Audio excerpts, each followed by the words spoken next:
Hello and कैसे हो आप सब लोग। मैं हूं आशीष और आप देख रहे हैं बायोलॉजी वाला।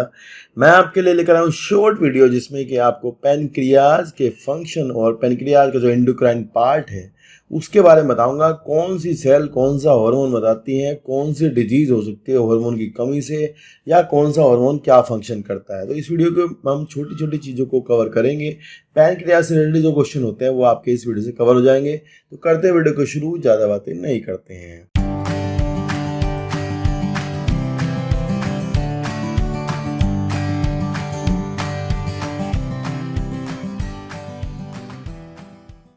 लिखा है हेडिंग पेनक्रियाज और पेनक्रियाज एंड इट्स हार्मोन। मैंने पहले ही कहा कि इसके हम केवल एंडोक्राइन वाले पार्ट को बात करने वाले हैं, एक्सोक्राइन की बात नहीं करेंगे। तो यहाँ लिखा है कि the pancreas comprise the both exocrine and endocrine part.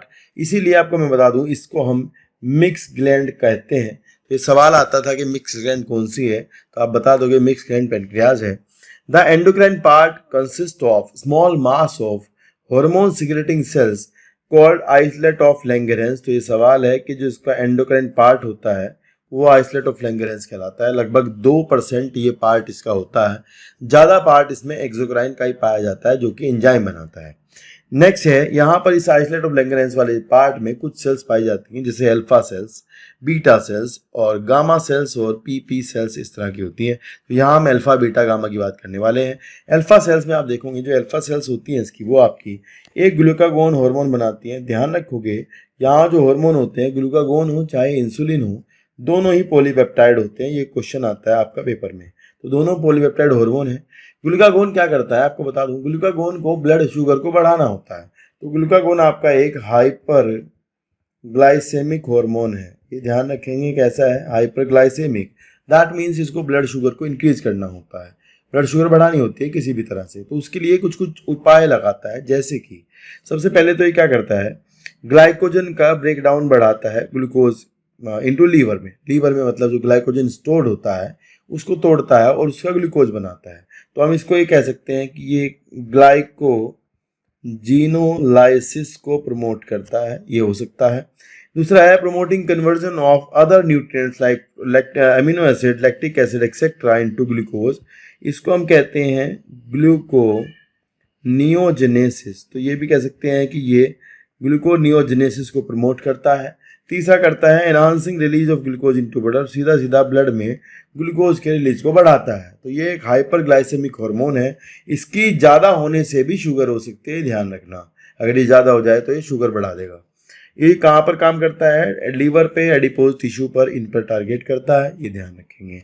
Next है हमारा बीटा सेल्स। बीटा सेल्स आपको बहुत इंपॉर्टेंट है भैया। बीटा सेल्स आपकी इंसुलिन नाम का हार्मोन निकालती हैं। ध्यान रखेंगे ये एक पॉलीपेप्टाइड हार्मोन है जो कि 2 पॉलीपेप्टाइड चेन से मिलकर बना होता है। ये भी क्वेश्चन आता था, अब नहीं आ रहा होता। ध्यान रखना 2 पॉलीपेप्टाइड चेन इसमें होती हैं। पॉलीपेप्टाइड चेन आपस में डाइसल्फाइड बॉन्ड से जुड़ी होती हैं। ये क्वेश्चन आते थे। अब हम देखें इसका फंक्शन क्या है इंसुलिन का। तो देखो फंक्शन में सबसे पहले आप देखो, it stimulating transport of glucose from blood to muscle. तो भैया ध्यान रखना इनका काम क्या है, ये भी लीवर, मसल और एडिपोज टिश्यू को टारगेट करते हैं। इनको ब्लड शुगर को कम करना होता है, जैसे उसको बढ़ाना था इसे कम करना है। तो कम करने की तरीका क्या है, सबसे पहले तो ये क्या करेगा, ग्लूकोज को मसल्स को बढ़ाएगा, मसल्स को कहेगा कि भैया ऐसा है तो पहले ग्लूकोज को खत्म करो, बाकी एमिनो एसिड वगैरह लेना बंद कर दो। बाकी चीज़ों का अपटेक रोक देगा और किसका बढ़ा देगा, ग्लूकोज का बढ़ा देगा। ध्यान रखना एक तो स्टिमुलेट करेगा transport of glucose into the from blood to the muscles और adipose cells and indirectly causing the liver to take up the glucose. Finally ये ग्लूकोज लेना बढ़ाता है, मतलब ग्लूकोज को लो भाई, इसको खत्म करो। दूसरा ये क्या करता है, promoting both oxidation of glucose के ब्रेकडाउन को भी बढ़ाता है और conversion of glucose into glycogen, that means glycogenesis. तो ये ग्लाइकोजेनेसिस को बढ़ाता है, यानी ग्लाइकोजन बनना बढ़ाता है, जो कि आपका मसल्स में और लीवर सेल में लगभग 400 ग्राम के लगभग स्टोर होता है, उसको बनाता है ताकि ये मतलब फालतू का जो ग्लूकोज है फिर आपका वो खत्म हो जाए। देखो या तो सेल्स को खिलाएगा, एडिपोज टिश्यू को खिलाएगा और आपके मसल्स को देगा, या फिर आपका जो ग्लाइकोजन है वो बनवाएगा, मतलब कम करना है इसको, ठीक है। Inhibiting metabolic breakdown of stored glycogen in liver. तो ये ग्लाइकोजिनोलाइसिस जो है आपका ग्लाइकोजन का ब्रेकडाउन है उसको रोकता है, ग्लाइकोजिनोलाइसिस को कम करता है ताकि ग्लाइकोजन टूटे ना। और promoting synthesis of fat from glucose by adipose tissue. तो एक तो ये उल्टा काम करता है, ग्लूकोज से फैट बनाता है, ठीक है, लिपोजेनेसिस करता है एडिपोज टिश्यू के अंदर। तो लिपोजेनेसिस का भी सवाल आ सकता है कि लिपोजेनेसिस कराता है। And also inhibiting the metabolic breakdown of fat, और फैट को भी रोकता है। मैंने आपको बताया ये सबको रोकता है कि तुम मत अभी टूटो, तुम अभी ऑक्सीडेशन ना करो, एनर्जी ना दो, अभी ग्लूकोज इतना ज़्यादा है कि इसको खाओ सेल, और खाना पीना सेल केवल ग्लूकोज से ही करे, ये वाली बात है। लिखा है promoting uptake of amino acid by liver. देखो ये क्या करता है, लीवर को कहता है कि तुम अमीनो एसिड लो, और मसल्स को भी कहता है, और एमिनो एसिड लेकर के प्रोटीन की सिंथेसिस बढ़ाओ, ठीक है, और प्रोटीन का ब्रेकडाउन रोकेगा, क्योंकि प्रोटीन ब्रेकडाउन होगी, ऑक्सीडेशन होगा तो एनर्जी देगी। तो उल्टा क्या करता है, प्रोटीन का तो बनवाता है प्रोटीन को, प्रोटीन ताकि बनेगी तो प्रोटीन टूटेगी नहीं। ये वाली बात आप ध्यान रखोगे, काफी इंपॉर्टेंट क्वेश्चन बन सकता है, ठीक है। चलिए नेक्स्ट है लास्ट आपका जो है डेल्टा सेल्स, जो कि आपकी सोमेटोस्टैटिन बनाती है। सोमेटोस्टैटिन आपको एक जगह और मिलेगा, जैसे कि आपको जो आपका वो होता है, क्या बोलते हैं उसको, हाइपोथैलेमस, वहाँ पे मिलता है। तो वो वहाँ भी इनिबिटरी होता है, यहाँ भी आपका इनिबिटरी होता है। ध्यान रखेंगे डेल्टा सेल सोमेटोस्टैटिन बनाती है, जो कि एक पॉलीपेप्टाइड हार्मोन है, और वो पैनक्रियाज पर काम करता है, और आपका ग्लूकागोन और इंसुलिन को रोकता है, सिक्रीशन को। ये ध्यान रखना बस, ग्लूकागोन का सिक्रीशन और इंसुलिन का सिक्रीशन स्टॉप करता है, ठीक है ना। Decrease secretion, motility and absorption in digestive tract, ये वाले काम करता है। तो ये काफ़ी इंपॉर्टेंट है भैया, तीनों के तीनों बहुत ज़्यादा सवाल आते हैं। थोड़ा बहुत मैं डायबिटीज़ के बारे में डिस्कस कर लेता हूँ 2 मिनट के लिए। चलिए यहाँ लिखा है, यहाँ एक डायग्राम देख लो पहले, तो सब कुछ आपको बाहर दिखेगा। लिखा है पैनक्रियाटिक एसिनी।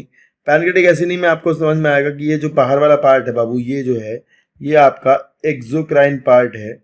एक्सोक्राइन पार्ट में आपका केवल एंजाइम बनते हैं, और इसके बाहर आप देखोगे डेल्टा सेल्स हैं, इसमें आपको देखेंगे बीटा सेल्स इंसुलिन बनाती है, ये आपका अल्फा सेल्स है। तो ये सारा का सारा जो अंदर वाला दिख रहा है, ये आपका आइलेट ऑफ लैंगरेंस है, जहाँ पर आपका एंडोक्राइन हिस्सा होता है, जो कि हार्मोन्स बनाता है, ठीक है। चलिए यहाँ लिखा है कुछ पॉइंट, जैसे कि failure of insulin secretion produce diabetes mellitus. अगर इंसुलिन नहीं बनेगा, देखो यार, इंसुलिन ना बने या फिर ग्लूकागोन ज्यादा हो जाए, दोनों ही केस में आपको डायबिटीज हो जाएगी। In this disease blood sugar is abnormally high and exceeds the renal threshold for glucose.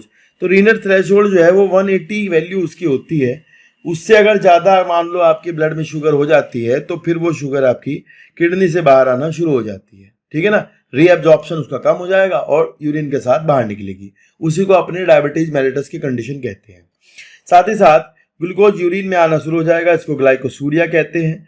साथ ही साथ यूटिलाइजेशन ऑफ ग्लूकोज डिक्रीज हो जाएगा, instead catabolism of fat and protein बढ़ जाएगा, इंक्रीज ऑक्सीडेशन ऑफ फैट, उसकी वजह से कीटोन बॉडी बनना शुरू हो जाएंगी, जैसे कि एसिटोएसिटेट और एसीटोन बनना शुरू हो जाएगा, और ब्लड कोलेस्ट्रॉल भी बढ़ जाएगा। तो देखो कितना सारा प्रॉब्लम हो जाएगा, आप समझने की कोशिश करना। कीटोन बॉडी बनेगी, कीटोसिस हो जाएगा, कीटोयूरिया हो जाएगा, उसके कीटोन्यूरिया मतलब उसके यूरिन में कीटोन बॉडी आनी शुरू हो जाएंगी। साथ ही साथ ब्लड कोलेस्ट्रॉल बढ़ जाएगा, बहुत सारी प्रॉब्लम हो सकती हैं शुगर बढ़ने से। द ऑस्मोटिक इफेक्ट अगर उसका होता है, तो उसकी वजह से बार बार यूरिन होता है, यूरिन ज़्यादा होने को कहते हैं पॉलीयूरिया। तो आप बार बार यूरिन के लिए जाओगे अगर ऐसा होता है तो, जिसकी वजह से आपका हाइपोथैलेमस प्यास बढ़ा देगा और आपको प्यास भी लगेगी, ये वाली बात ध्यान रखना। एक तो ये ध्यान रखना कि पॉलीयूरिया मतलब वाटर बढ़ जाता है जब आपके यूरिन में, तो पॉलीयूरिया कहलाता है। Injuries takes a long time to heal and may turn to gangrenes हो सकती हैं, घाव हो जाए बहुत सारे। In extreme cases the patient suffer from coma, may die. Administration of insulin reduce the blood sugar and checks other symptom of diabetes, ठीक है। अब 2 तरह की डायबिटीज हैं यहाँ पर, एक तो जो है इंसुलिन डिपेंडेंट होती है, एक इंसुलिन इंडिपेंडेंट होती है। तो हम दोनों को देखेंगे एक एक लाइन में, क्योंकि ये सवाल भी क्रिएट होता है।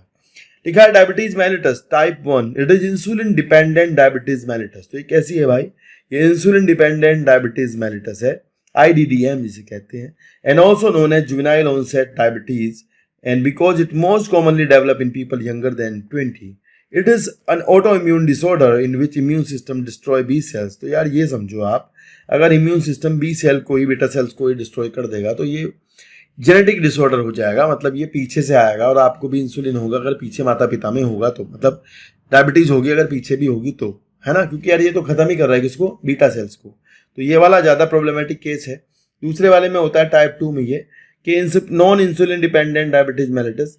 It is also known as maturity onset diabetes because it occurs later in life. It arises not from shortage of insulin but because of target cell become less sensitive. तो insulin को जो receptor होते हैं, कभी कभी बहुत ज़्यादा मोटापा होने के कारण, फैटी बॉडी होने के कारण भी ऐसा होता है कि जो सेल्स के ऊपर इंसुलिन के रिसेप्टर्स होते हैं या फिर वो इंसुलिन के रिसेप्टर काम ना करे, इंसुलिन को रिसीव ना करे, तो ऐसे में भी बंदे के जो ब्लड है उसमें ग्लूकोज की मात्रा बढ़ जाएगी। तो वो आपका लेटर लाइफ में होता है, जेनेटिकली नहीं होता है, ये बहुत सारे कारण होते हैं इसके।